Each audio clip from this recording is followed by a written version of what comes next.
Tonight on the Northwestern News Report, Northwestern University graduate workers head to the ballot box. It's the writing's on the wall, like people want to have this election, people want to go vote for their union. How they've mobilized to this vote for unionization. AI takeover, how new tech developments are already impacting classrooms. And Picture Perfect, a look at an Evanston photographer and his quest to archive community moments. Those stories and more Tonight on the Northwestern News Report. It's your news right now.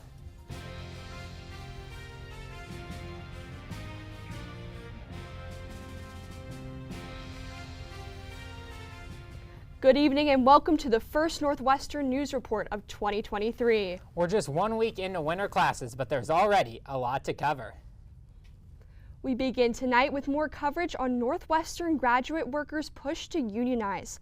NU grad workers are currently voting to determine their official union representation with the university. And NNN's Ellie Skelly is here to explain. Ellie? Hi, Michaela. Today, Northwestern graduate workers are voting on whether to officially recognize NUGW or Northwestern University graduate workers as a union. With the vote, NUGW is hoping an official union would mean more bargaining power with the university. It's rewarding to be at the tail end now of this process of actually getting official recognition for something that's existed for years on this campus, which is graduate students having each other's backs. NNN has been following their efforts since October, when they launched their formal union drive with their More Pay, More Say rally. And today is really where we're kind of going public with that campaign, putting our information out there and bringing together all graduate workers who've been working on this over the years. During fall quarter, the university said in statements to NNN that they see all graduate workers as students first and require a formal vote for union recognition. Before voting started, 1,600 graduate workers pledged to vote yes, according to NUGW. It's the writing's on the wall, like people want to have this election, people want to go vote for their union. Tonight, the last polling center closes at 8, and all locations reopen at 10 tomorrow morning. The vote is entirely managed by the National Labor Relations Board. It's the culmination of over 8 years of organizing at this point. Getting their union recognized would be the first step in seeing NUGW negotiate more with the university. They expect to address several graduate worker demands, including increased competitive pay and comprehensive health care.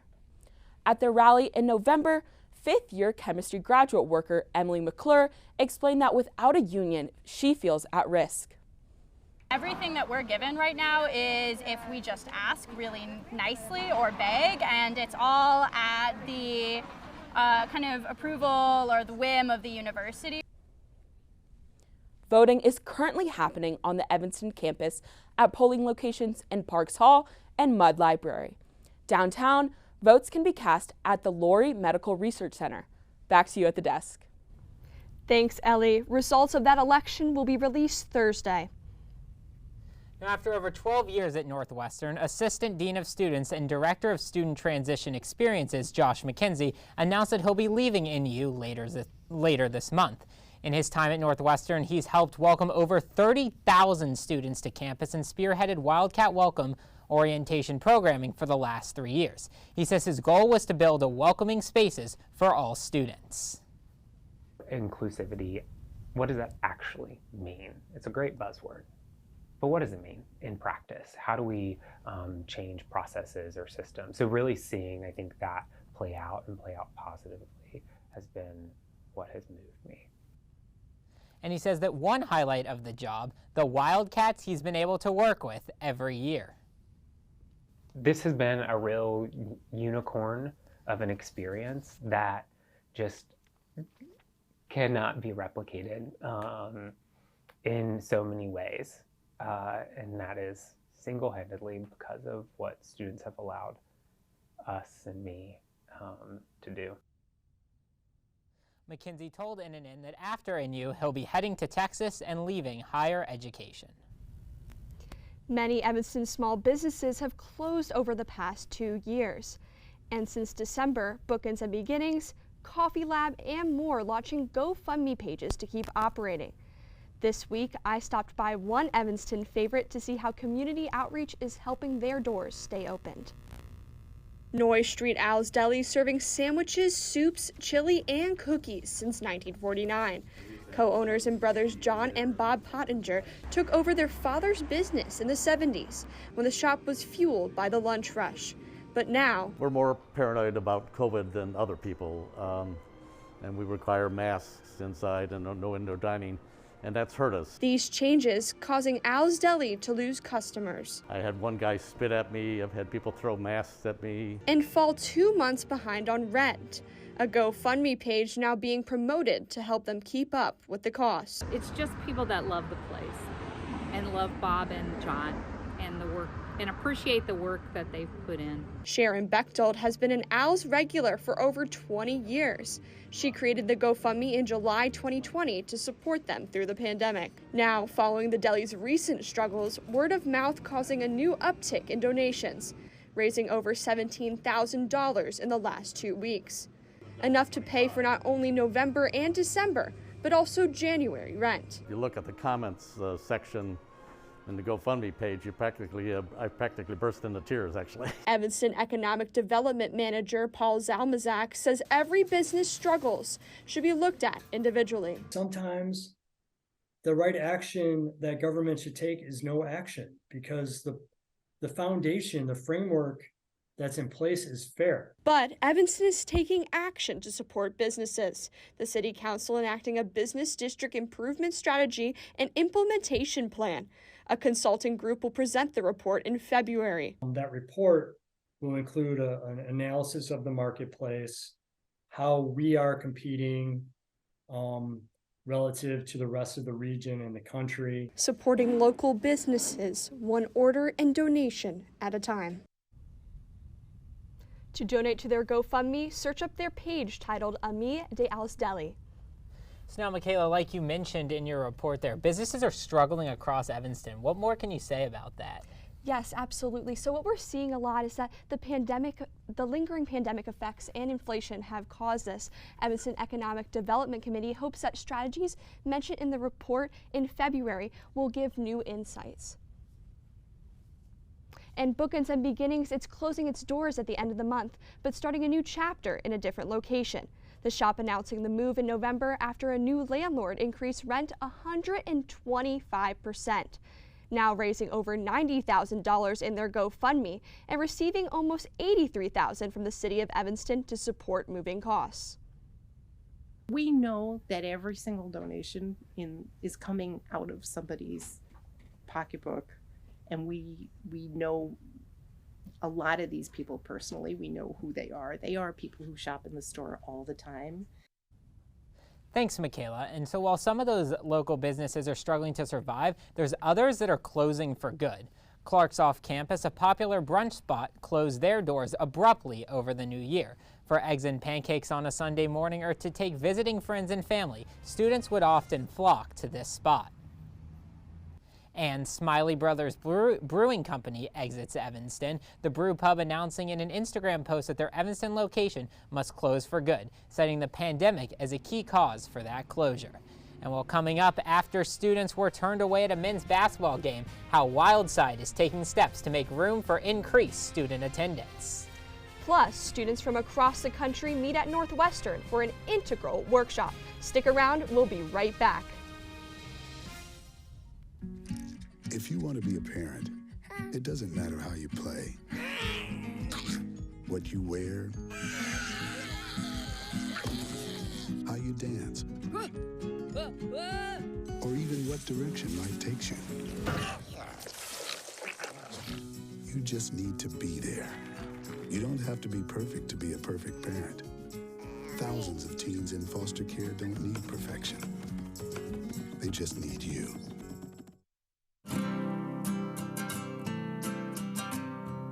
Every day across America, excess food is gathered by a network of good people at local food banks, giving hope to millions of children who struggle with hunger. They've earned their wings, and you can too. Together, we can solve child hunger. Support Feeding America and your local food bank at feedingamerica.org.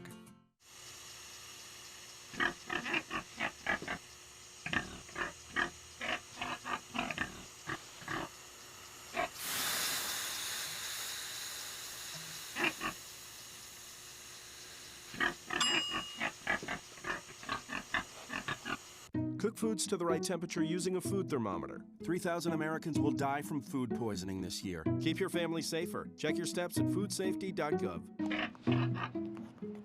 Basketball season is well underway, and Northwestern student organization Wildside is ramping up their efforts to increase school spirit by adding 200 additional seats to the Welsh Ryan Arena student section. NNN's Alexia Cadota-Browner joins us with an update. Thanks, Max. Last Wednesday's men's basketball game against U of I was a big one, with the Cats having lost the prior 8 games against them. Wildside's special edition t-shirt giveaway and whiteout theme helped to pack out Welsh Ryan Arena, so much so that hundreds of students were turned away when the stadium hit capacity. Those lucky enough to get in experienced an electric game, with the Cats breaking their losing streak with a 73-60 win over the Illini.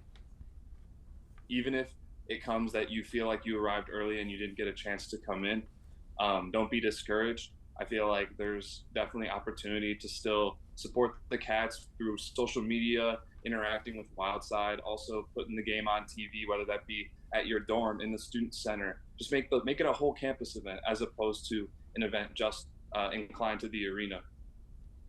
In response to upset students, Wildside worked quickly to add 200 additional seats to the student section and promoted their Twitter for game day updates in the future.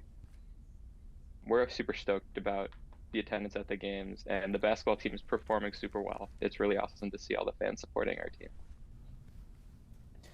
So Alexia, what are some of those games that we can look forward to this week, and what can students do to have a shot at making it into the stadium?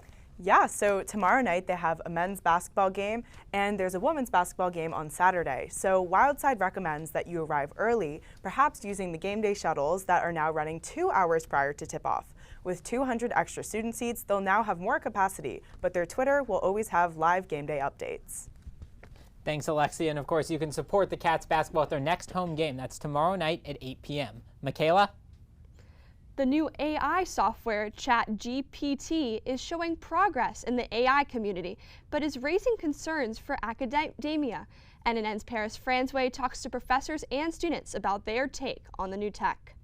A new software called ChatGPT is breaking ground in the world of artificial intelligence, giving users accessible and conversational answers to their questions. You could look up something in Google and you have to sort through web pages, but with ChatGPT, it does all the hard stuff for you. But in academia, ChatGPT makes it harder to prevent cheating. Offloading kind of critical thinking to ChatGPT. Avery Kerr is the education lead at RAISO, the Northwestern student group working to make AI more approachable. I've seen a ton of TikToks that were like students already cheating using ChatGPT. However, some professors think education should change, not ChatGPT. How do we make sure that our education isn't something where simply putting in a prompt into ChatGPT and having it spit out some essay or something like that's all we're really expecting from students? On the first day of class, computer science professor Kate Compton taught students how to use ChatGPT to help them learn. Anybody across the world could type in their code and have the world's best mentor sitting next to them, getting them to the next step. Using ChatGPT as a resource instead of trying to keep it out of schools could be a way for universities to adapt. Our problems with cheating are not helped by ChatGPT, but our problems with how we teach are. Banning ChatGPT would limit students' technological growth. Thinking about the potential of tools like this and how our students can use them and how our students will need to be able to differentiate themselves in their careers in the future. And isn't a sustainable solution to cheating. Resources, if it's not ChatGPT, it's going to be an offshoot. ChatGPT is still in its trial version, but despite its challenges, people in and out of the AI community are invested in its progress. I'm excited to see what the future of ChatGPT is. Changing the chat around AI in the classroom. Paris Franzway, Northwestern News Network. Thanks, Paris. If you want to join the conversation about ChatGPT, the Responsible AI Student Organization, or RAISO, is having a discussion at 6 p.m. this Thursday. More information can be found on your screen or on Instagram at RAISOgram. A team of Northwestern astrophysicists are finalists for a $300 million NASA grant developing instruments and processes for space research. The team is working on a proposal to help define what missions the STAR-X mission will attempt while it's in space if they get the grant. Charlie Kilpatrick, a Northwestern postdoctoral fellow on the project, focuses on supernovas and gravitational waves. This is actually a really somewhat new and really exciting area of astrophysics right now that's kind of taken off in the past few years and has led to a lot of new discoveries. As a finalist, the team has already received $3 million. Computer science students from across the country gathered at Northwestern to show the importance of collaboration in the field. NNN's Sabrina Carson cracks the code on the Junior Theorists Workshop.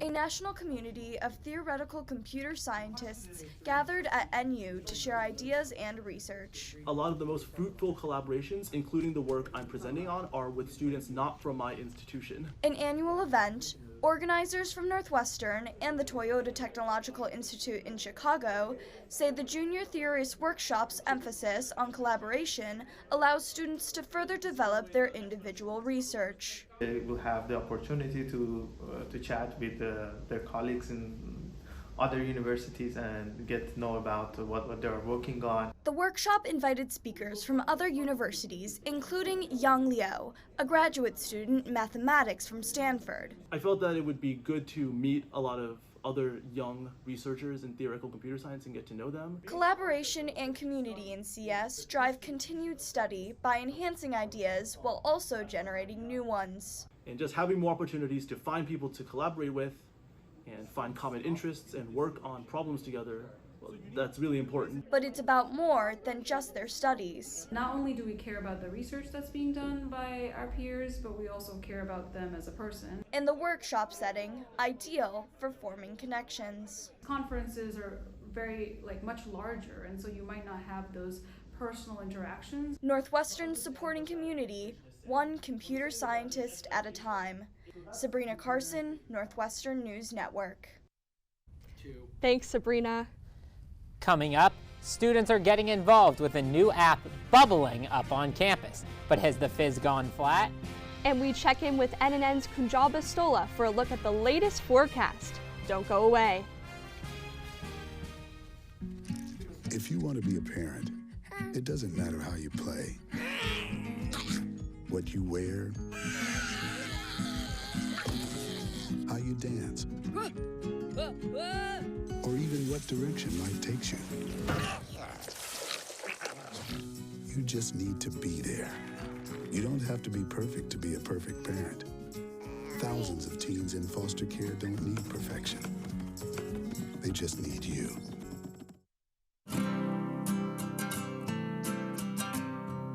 Every day across America, excess food is gathered by a network of good people at local food banks, giving hope to millions of children who struggle with hunger. They've earned their wings, and you can too. Together, we can solve child hunger. Support Feeding America and your local food bank at feedingamerica.org.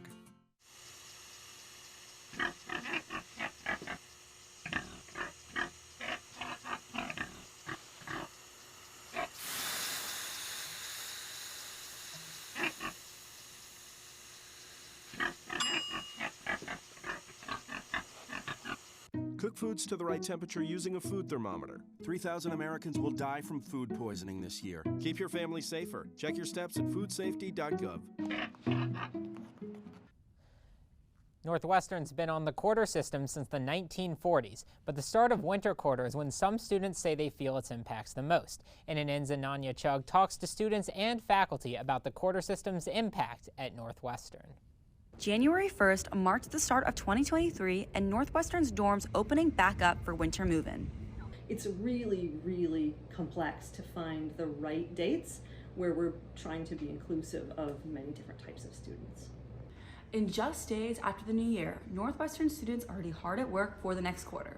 Because it is so short, it's very fast-paced, so the environment can sometimes be very demanding. Some students feel starting class January 3rd is too soon. But Jackie Kazaza at NU's Office of the Register says it's because of federal requirements.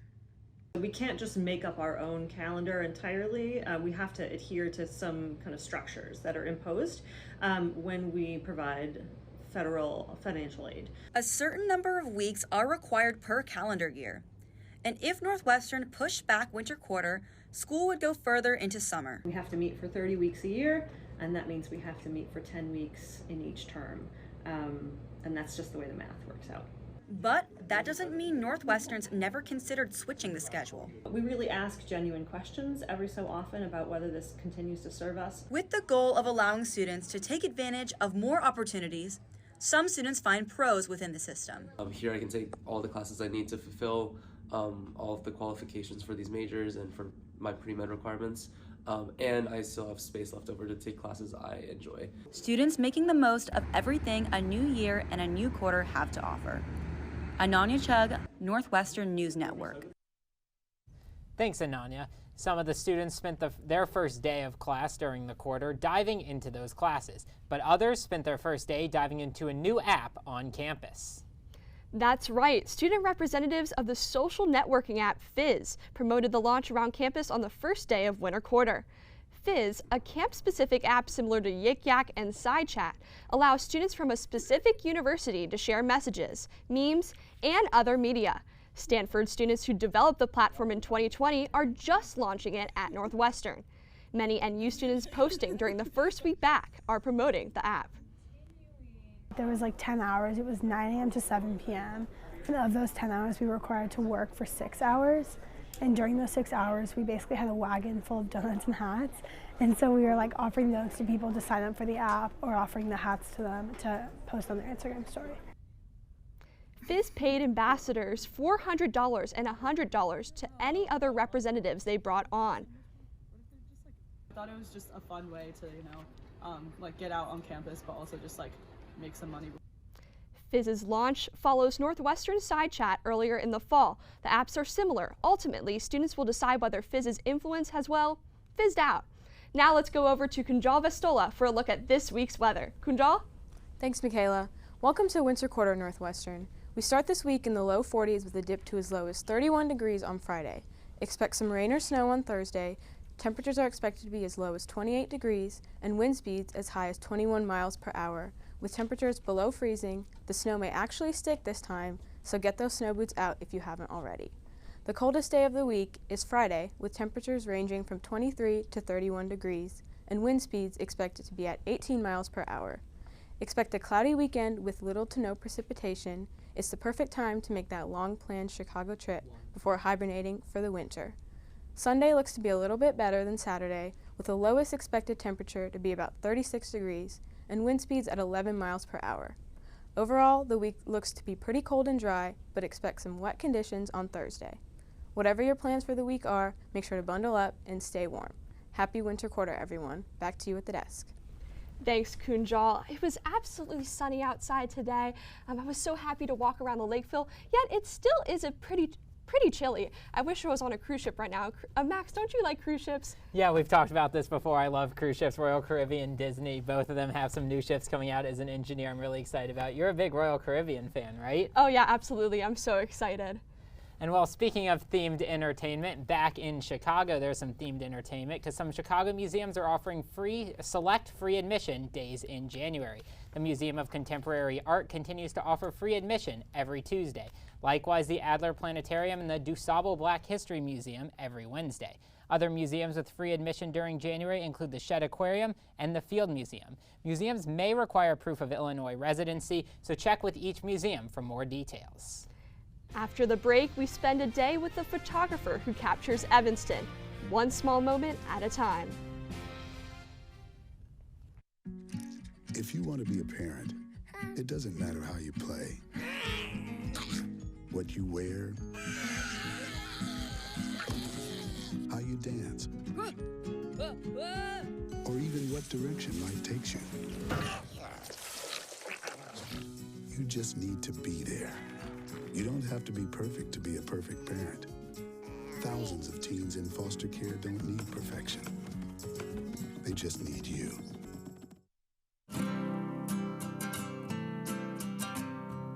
Every day across America, excess food is gathered by a network of good people at local food banks, giving hope to millions of children who struggle with hunger. They've earned their wings, and you can too. Together, we can solve child hunger. Support Feeding America and your local food bank at feedingamerica.org.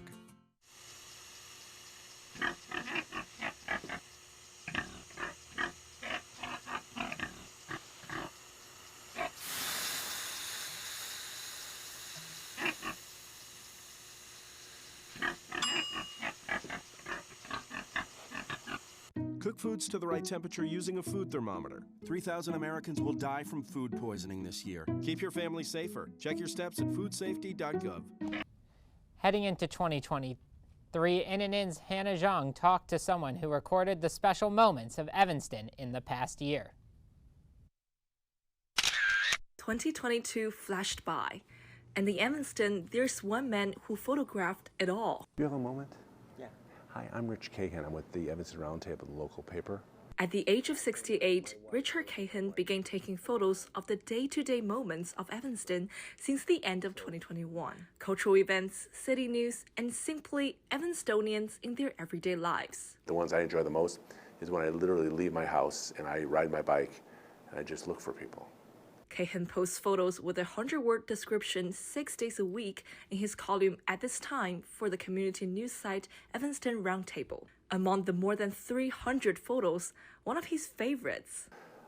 A high school student, a woman, who was on a practice field in the snow practicing her soccer.